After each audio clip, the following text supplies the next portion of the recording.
आपका पहला कमेंट अविरल मलिक साहब। जहां तक विषय टेररिज्म का, किसी प्रकार से टेररिज्म एक्सेप्टेबल नहीं है, ये बिल्कुल स्पष्ट है। किसी भी रूप में आतंकवाद को एक्सेप्ट नहीं किया जा सकता।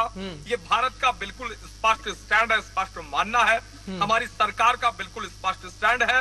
और जिस प्रकार से आर्मी के द्वारा घर में घुस के मारने का भूतपूर्व कार्य किया गया, निश्चित रूप से भारतीय सेना का जो गौरव है उस पर गर्व करना चाहिए। गौरवान्वित प्रत्येक देशवासी को करने का काम भारतीय सेना के द्वारा किया गया निश्चित रूप से। और जहां तक विषय है आतंकवाद का समूल नाश होना तय है, इसमें कोई दो राय नहीं है। और जहां तक विषय जम्मू कश्मीर का, तो कश्मीर में पूर्ण रूप से शांति भारतीय जनता पार्टी की प्रायोरिटी रही है। और निश्चित रूप से किस प्रकार से टूरिज्म एक प्रकार से प्रमोट किया जाए जम्मू कश्मीर के भीतर, इसकी चिंता भारतीय जनता पार्टी और केंद्र सरकार करती रही और करती रहेगी। और उसके साथ साथ 335 से हमने हटाया, वो हमारा संकल्प था, हमने पूरा किया। और उसके साथ साथ जहां तक विषय है ऑपरेशन सिंदूर का, ऑपरेशन सिंदूर के माध्यम से जिस प्रकार से तमाम सारे आतंकी ठिकानों को नेस्तनाबूद करने का काम भारतीय सेना के द्वारा किया गया। 40 से अधिक पाकिस्तानी सेना के अधिकारी मरे, कई सौ एक प्रकार से आतंकवादी वहां मारे गए, तो निश्चित रूप से प्रसन्नता का विषय है। और उसके साथ साथ पाकिस्तान आज घुटनों पर आके खड़ा हो गया, पूरे विश्व के सामने नंगा हो गया, एक्सपोज हो गया, वैश्विक पटल पर पूर्ण रूप से पाकिस्तान एक्सपोज हो गया। ये निश्चित रूप से प्रसन्नता का विषय है।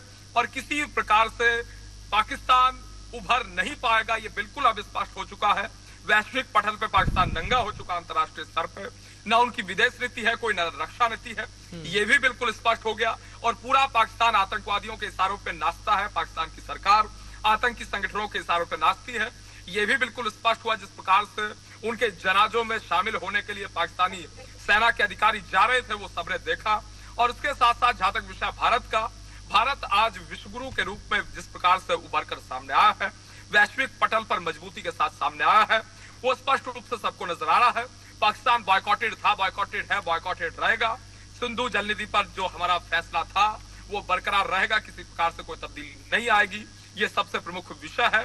और उसके साथ साथ जहां तक विषय आतंकवाद का, टेररिज्म का, आतंकियों का, अलगाववादियों का, नक्सलवादियों का, उग्रवादियों का, देश विरोधी और देशद्रोही तत्वों का, तो किसी प्रकार से नहीं बख्शे जाएंगे। और उसके साथ साथ जिस प्रकार से विपक्ष थर्ड पार्टी इंटरवेंशन की बात कर रहा था, वो भी स्पष्ट तौर पर सामने आ गया। अमेरिका के इंटरवेंशन की, डोनाल्ड ट्रंप साहब के इंटरवेंशन की बात की जा रही थी, युद्ध विराम न जाने तमाम सारी बात इस प्रकार की जा रही थी, जबकि भारत ने हमला करना केवल और केवल स्थगित किया है। और अगर उधर से एक गोली चलती है, इधर से गोला चलेगा, ये बिल्कुल स्पष्ट तौर पर सबको नजर आ। ओम प्रकाश जी